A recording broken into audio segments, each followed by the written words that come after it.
Halo, selamat pagi semuanya. Sekarang saya lagi berada di pos keamanan SMK 45 Jakarta. Pada pagi hari ini saya akan bertanya tentang keamanan sekolah SMK 45 Jakarta ini kepada narasumber kita kali ini. Sebelumnya, bolehkah Bapak memperkenalkan nama dan bekerja dalam bidang keamanan tuh di bidang keamanan tuh seperti apa, Pak? Perkenalkan, nama saya Cepi Ramdhani. Saya sebagai security atau penjaga sekolah SMK 45, di mana saya bekerja untuk menjaga ketertiban dan keamanan tentunya. Di sini kita menjaga bagaimana sekolah SMK 45 itu berjalan dengan tertib, nyaman-aman bagi semua yang ada di sini, terutama siswa dan guru. Itu aja. Oke. Gimana sih sistem keamanan di sekolah SMK 45 ini? Sistemnya kita semua berdasarkan SOP, standar operasional prosedur, di mana SOP-nya itu kita dari pendidikan nanti diberikan ke sekolah, di mana ya salah satunya ada yang namanya pengamanan, penjagaan, pengawasan, lingkungan dan lain sebagainya, itu salah satunya. Gitu. Bapak sudah berapa lama menjaga keamanan di SMK 45 ini? Kalau saya menjaga di SMK 45 itu saya dari tahun 2020. Tapi saya sebelumnya saya dulu di SMA gitu. Cuman memang saya di rolling atau dimutasi. Kebetulan tahun 2020 itu terjadi yang namanya Corona atau COVID-19. Selama Bapak menjaga keamanan di SMK 45, ada nggak sih kejadian yang mungkin parah gitu? Kalau kejadian sih banyak kejadian. Yang saya pertanyakan kejadian apa nih salah satunya? Kejadian yang terkait dengan keamanan di SMK ini. Kalau yang namanya kejadian itu sih banyak ya. Ya salah satunya ya baik siswa atau siswi ya ntar ada yang ya banyak ya yang saya alamin. Ya salah satunya ya nggak tertib lah, nggak nyaman lah buat lingkungan sekolah. Itu. Apalagi gimana cara Bapak menyelesaikan masalah tersebut? yang pertama, saya sebagai penjaga sekolah atau security, kita kan semua punya aturan main ya, atau SOP. Kita punya pimpinan, kita punya atasan, semua balik lagi kita ke pimpinan. Kita berkoordinasi, saling bahu-membahu, saling berkoordinasi, saling berkomunikasi. Di salah satunya kita komunikasi karena kebetulan saya penjaga sekolah, saya di bawah naungan tata usaha. Kita berkoordinasi juga dengan sarana dan prasarana, kita berkoordinasi juga dengan kesiswaan dan humas. Itu salah satunya. Kalau terjadi sesuatu, kita saling bahu-membahu. Ada nggak kesannya dari peristiwa-peristiwa tersebut? Kesannya banyak. Kesannya satu, jadi kita jadi bahan pembelajaran, pengalaman. Karena pengalaman buat saya, sekalipun orang itu pinter, tetap pengalaman itu jadi guru. Itu dari beberapa pengalaman yang saya jalanin, yang saya alamin. Banyak sekali pengalaman saya di sekolah SMK 45. Ya salah satunya waktu saya masih di SMA sebelum di SMK 45 gitu. Banyak kejadian-kejadian yang jadi pembelajaran buat saya. Karena pembelajaran atau pengalaman itu guru buat saya. Gitu. Menurut Bapak, murid-murid di SMK 45 itu gimana sih tentang ketertibannya? Sebenarnya kalau sekolah sih semua sama aja, tinggal tergantung lingkungan sih sebenarnya.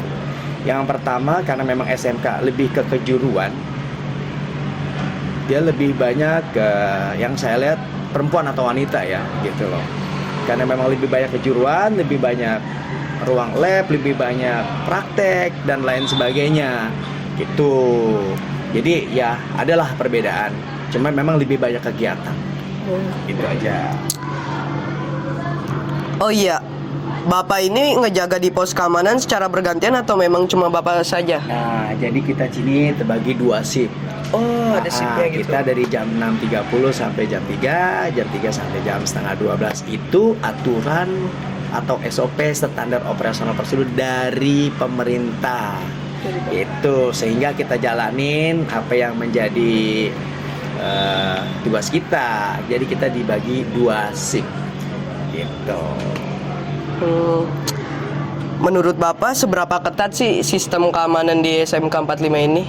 Sebenarnya sih kalau masalah ketat, kalau kita mengacu ke kedisiplinan itu semua ketat. Kita harus yang namanya disiplin, kita namanya ngikutin aturan, itu semua harus gitu. Cuman memang balik lagi ke individunya gitu. Ya salah satunya ya baik penjaga sekolahnya, baik siswa atau siswinya, semua itu balik lagi kedisiplinan intinya. Kalau ketat, apapun juga pasti ketat. Oke. Itu. Kalau nih misalkan di SMK 45 tuh libur nasional nih, Bapak tuh masih ngejaga apa tidak menjaga, apa ikut libur? Jadi begini, kalau libur nasional, hari besar atau hari tanggal merah ya salah satu contohnya. Iya, tanggal merah. Kalau berdasarkan SOP kita libur. Kalau berdasarkan SOP ya. Cuman itu balik lagi kebijakan dari sekolah. Artinya kebutuhan. Itu balik lagi ke kebutuhan. Kalau dari standarnya kita libur tanggal merah. Cuman kalau kita diminta untuk jaga itu kebutuhan. Gitu. Oh iya Pak, kenapa di sekolah ini tuh sekolah-sekolah cuma dikasih waktu sampai jam 5 sore? Begini, kenapa diberikan sampai jam 5 sore? Karena itu kan di luar jam belajar atau jam mengajar bagi guru. Kenapa tidak boleh lewat daripada jam 5? Yang pertama, kita mengacu ke disiplinan. Disiplin.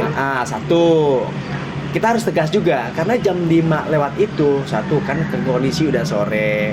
Sudah bukannya anak-anak itu belajar. Satu, kalau sekolah itu mereka dekat, kalau jauh, itu yang pertama. Sedangkan kita kan belajar sampai jam 2.45. Dikasih spare waktu mulai jam, tinggal tergantung pelatihnya atau pembinanya ya. Kenapa itu sampai jam 5? Itu yang pertama.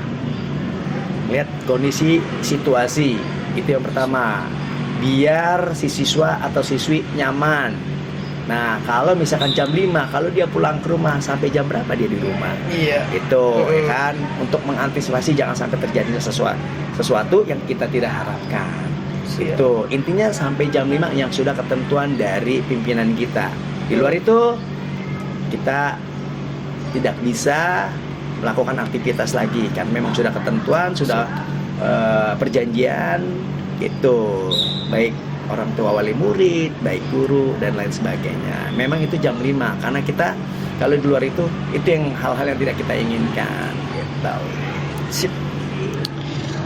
Kesan dan pesan untuk sekolah SMK ini, mulai dari anak muridnya, guru-gurunya dan sistem yang ada. Pesan saya sih buat murid ya, yang pertama, belajarlah biar pinter. Satu, belajar biar pinter. Belajar attitude, sopan santun. Karena yang saya sayangkan di zaman modern, di zaman yang canggih ini, pesan saya buat siswa dan siswi yang pertama, attitude, sopan santun kepada yang tua, baik yang muda. Karena pergaulan, lingkungan itu yang saya lihat sekarang banyak perubahan. Ada perubahan. Oh, banyak perubahan. Salah satunya itu yang merosotnya sopan santun. Intinya belajar menghargai, belajar menghormati, belajar memahami. Itu yang saya pesan buat anak-anak zaman sekarang. Ada nggak sih anak murid yang tidak mematuhi peraturan gitu? Oh, banyak. Itu banyak. Makanya maaf ini, kalau kita mengacu kepada aturan atau peraturan, memang bikin peraturan karena memang buat dilanggar. Iya. Tetapi kita balik lagi, itu tadi yang saya bilang, pesannya buat siswa atau siswi, belajar attitude, sopan santun dan lain sebagainya. Karena apa? Karena kalau kita udah terbentuk dari diri kita sendiri, itu semuanya bibit, bebet, bobot, itu semuanya akan terjadi. Yang pertama, kalau kamu bilang siswa banyak sih yang tidak apa tadi bilang? Yang tidak Apa tadi bilangnya? tidak mematuhi peraturan. Tidak mematuhi, banyak sekali. Banyak. Satu, mestinya berangkat sekolah itu jam 30, jam 6.30 udah sampai di sekolah. Tapi ada yang datang jam 6.45, jam 6.40 dan lain sebagainya. Itu balik lagi ke dirinya masing-masing. Kalau kita terbentuk nih, Iya. terbentuk diri kita sendiri kalau disiplin, terus merasa tertib dengan apa yang ada, mustahil. Hmm.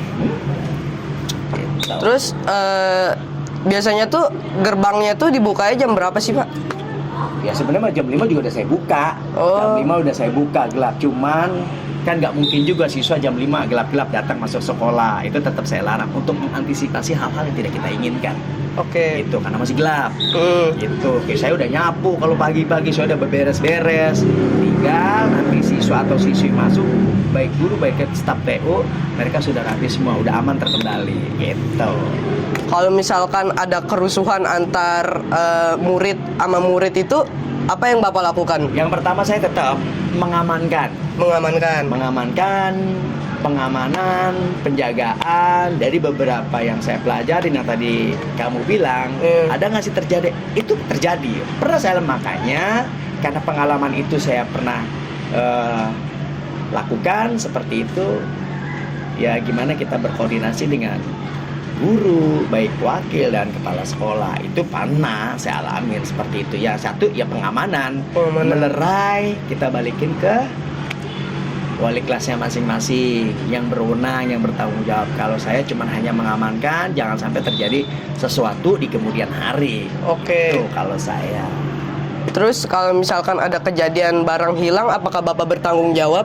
Kalau masalah bertanggung jawab secara bentuk, tidak. Tidak. Itu kita kan balik lagi kepada gurunya, kita balik lagi kepada yang berwenang.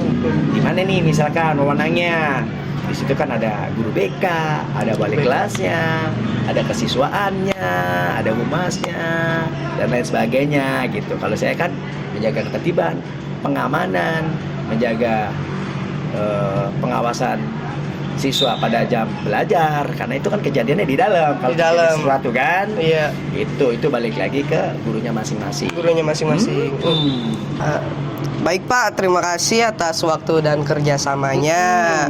Dan terima kasih atas jawabannya yang Bapak berikan atas pertanyaan-pertanyaan yang saya berikan. Ya. Semoga Bapak sehat selalu ya Pak. Amin. Nah, jadi seperti itu teman-teman, informasi dari narasumber kali ini mengenai keamanan di SMK 45 ini. Jadi terima kasih semuanya sudah menyempatkan waktu untuk menonton video kali ini. Terima kasih, saya harap kalian yang murid-murid ataupun mahasiswa menaati peraturan ya kan. Dan ingat semuanya, video wawancara ini hanya untuk pembelajaran. Terima kasih. Kurang lebihnya mohon maaf dari video kali ini. Wassalamualaikum warahmatullahi wabarakatuh. Waalaikumsalam warahmatullahi wabarakatuh. Terima kasih ya Pak. Ya. Sip.